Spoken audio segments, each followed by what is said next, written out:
शहाणे आहे का नाही काही? आणि अवयव सुद्धा शहाणं सगळं.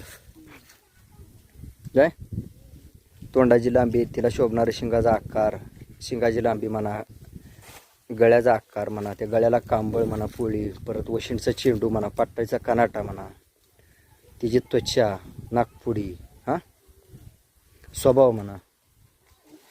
हां, म्हणजे मी नेहमी सांगत असतो की योग्य गोष्टी योग्य ठिकाणावरून योग्य व्यक्तीकडून योग्य व्यक्तीकडे, तर त्या गोष्टीची पुढं एक रिॲलिटी किंवा ओरिजिनल चर्चा राहते कंटिन्यू.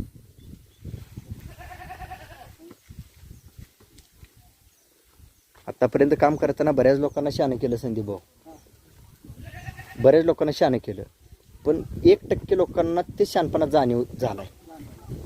99% लोकांना शहाणपणा नाही. का नाही शहाणपणा?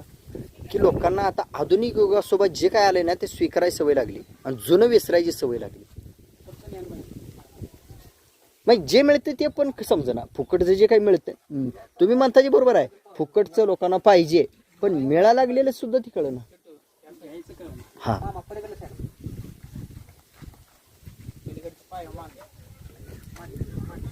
फक्त ह्या जगात खिलार दुनियेत किंवा खिलारच्या गोष्टी सुरुवात करताना शेवट करताना बारीक विचार करून प्रत्येक गोष्ट त्या गोष्टीसोबत एकनिष्ठ राहायचं.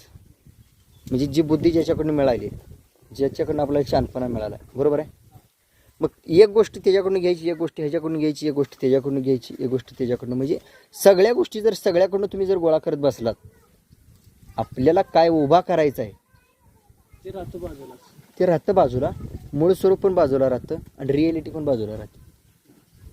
खोंड होणं, कालवड होणं, तब्येत सुधारणं, खराब करणं हे प्रत्येकाच्या त्याच्या कृतीप्रमाणे. मात्र जात गोती जाती गोतीच्या माणसाकडूनच तुम्हाला स्वीकार करावा लागतो. आणि जातीगोतीचा माणूस तुम्ही अनुभवलेला असेल की तो त्याच्या कामात व्यस्तच असतो, त्याला जगाच काही घेणं देणं नसतं. आता ह्या वयाचा माणूस सकाळपासून तुमची वाट बघतोय, कोणी वाट बघत बसेल?